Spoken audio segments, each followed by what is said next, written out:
welcome back to my film and TV channel. Hope you're all staying safe and well. And we've got, yes, a carry-on film today, but it's not a carry-on film. It's just called Carry On. Simple as that. Yes, when I first saw it, I thought, oh, they made a new one, but no, it wasn't to be. It wasn't to. They probably finished it at the right time, didn't they, with the carry-on films? But they are classics, aren't they? Especially, I don't know if that's a UK thing or other people like them in other countries. I don't know. 119 minutes, so it's quite long. This, yes, we'll talk about that, of course, when I do my little thoughts on it.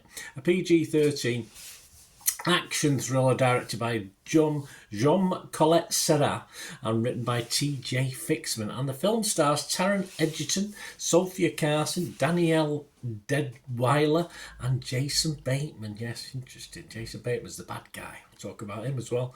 And its plot is simple, really. It follows a young TSA officer who wanted to get into police academy and all this sort of thing. But he finds himself trying to get up the ladder, but he finds himself being blackmailed into letting a nerve agent, as in a case full of something dodgy, on board a flight during, of course, Christmas Eve. So there you go. The tagline for this: every holiday season, millions travel safely by air. This Christmas will be different. It probably could have been used for one or two of the diehards, that, couldn't it? And it's released on Netflix on December the 13th, 2024. So you say a lot. You've had a chance to watch this now. I'm reviewing it on the 19th of December, 2024. There's a lot of reviews. We can give you a good balanced score on Internet Movie Database because there's a hell of a lot of reviews on there. And my apologies for being a little bit late. I'm usually quicker on these Netflix ones, but anyway. And is it Die Hard for a new audience? Well, that's pushing it a bit. But it is watchable in a silly plot sort of way.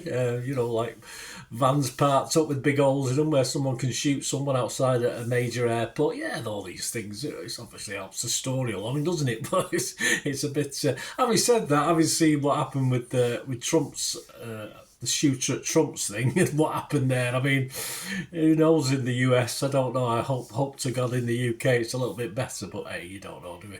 A good old-fashioned action thriller, this one, guys. Yes, it is disengage all logic, disengage your brain and go with the flow. Simple as that. Don't think too much about it. It possibly does outstay its welcome by about 20-30 minutes, but it never lacked for decent or half-decent even filler.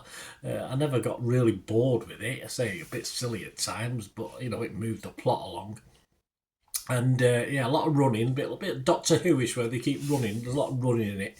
Edgerton, he's a good, if not spectacular hero, and as far as the main bad guy is concerned, who was played by Bateman, he was okay. I'll go that far. He just didn't scare me enough. I like a bad guy to frighten me. I'm not talking superhero bad guys, just normal bad guys like Die Hard. I mean, the bad guys scare me. Absolutely psychopaths. And Bateman never really convinced me of that. But might have been that cap. I don't know. It might be the cap he had on. Just simply, I don't think there's much more to say really. A throwaway bit of fun for Christmas that doesn't involve elves or some fat bloke in red, and of course anything like that will do for me.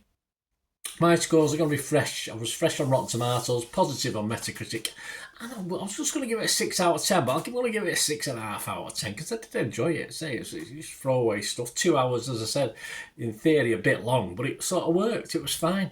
What other people thinking? Rotten Tomatoes, 6.8 out of 10, so that's good. 85% positivity, 59 critics, 50 were fresh. We did have 9 rotten, so it's not 100%. The website's consensus: Taron Egerton and an against type Jason Bateman make for great adversaries in Carry On, a throwback thriller that clears all checkpoints of plot logic with its confident execution.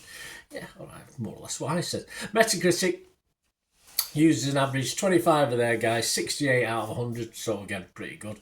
18 were positive, 5 were mixed. There was a 2 negative, I'll give you one of those in a minute, but James Dyer, he was in the majority from Empire, he gave it 8. He said, Die Hard karaoke this may be, but it delivers and eclipses at least 2 of John McClane's outings in the process. How dare they? Look forward to future eye-rolling debates as to whether it qualifies as a Christmas movie. It doesn't matter, does it really? It's just a film set at Christmas. It doesn't Does it matter?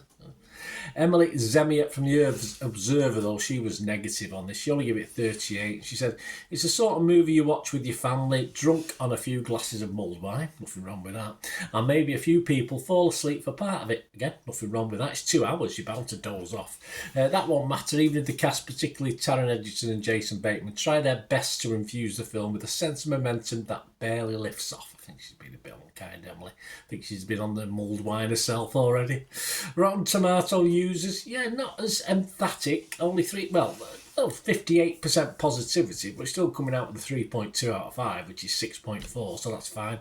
Metacritic users 6.2, and as I did promise you, Internet Movie Database, 41,000 scores and reviews as I'm recording this. I very rarely do a review where there's that many reviews already, or scores. 6.6. So yeah, I can see it being around that score now in perpetuity. Is that the word we use? In perpetuity? Anyway, so there you go. Let me know what you think, guys. As you say, get your mulled wine out and get ready. You don't have to wait till Christmas to watch it. You can watch it any time you want. And then you can, if you doze off, you can watch it again over Christmas, can't you? Just to, personally, I'd probably stick a Die Hard on the 2, but hey, there you go. Let me know what you think, guys. Please, if you like what I try and do, if you're not already a member, a subscriber to the channel, please stay tuned for all my socials information and ways of supporting me. Thank you. Right, a quick shout out before we go for my sponsors at the moment. Piat6505, they've got a little eBay shop. And they sell movie posters from the 1990s and 2000s, some great films, some great actors, so please check the link in the comments section below and you'll go straight to the shop. I dispatch everything between 24 and 48 hours, so if you see anything there, you want to order it, you can also mention my name. I mean, they are sponsoring me, so I do my little deal as well, so you can get 10% off. If you buy anything, just mention me, just say Bernard sent you, and they'll give you a 10% reduction on your order price. My thanks to Piat6505. If you're interested in sponsoring the channel yourselves, guys, supporting the channel by sponsorship, just let me know.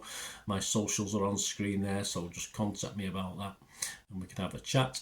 Other ways to help me out, guys, if you watch the ads, if the ads on this, YouTube ads, that helps in a very little way, but it all helps. It all, watch the pennies and pounds look after themselves, they say, don't they? Or the pennies or the 10p's look after themselves. But if you watch the ads or follow the links on the ads as well, that's always a nice way to support the channel. If you sort of hang on for it, I've done that. I watched other people's and followed the ads, just something I fancied, which does happen from time to time. Of course, you can support me by pushing that subscribe button as mentioned earlier, and that's of course pressing the button so you know when these vlogs are coming out. And of course, I'm always interested in your opinions, and of course, if you can give us a like, that'd be wonderful as well. So thanks for watching, guys. Hopefully I'll join you very, very soon with something else. Until we meet again, I'll never ask one thing, don't I? Please stay safe, everyone. Bye for now.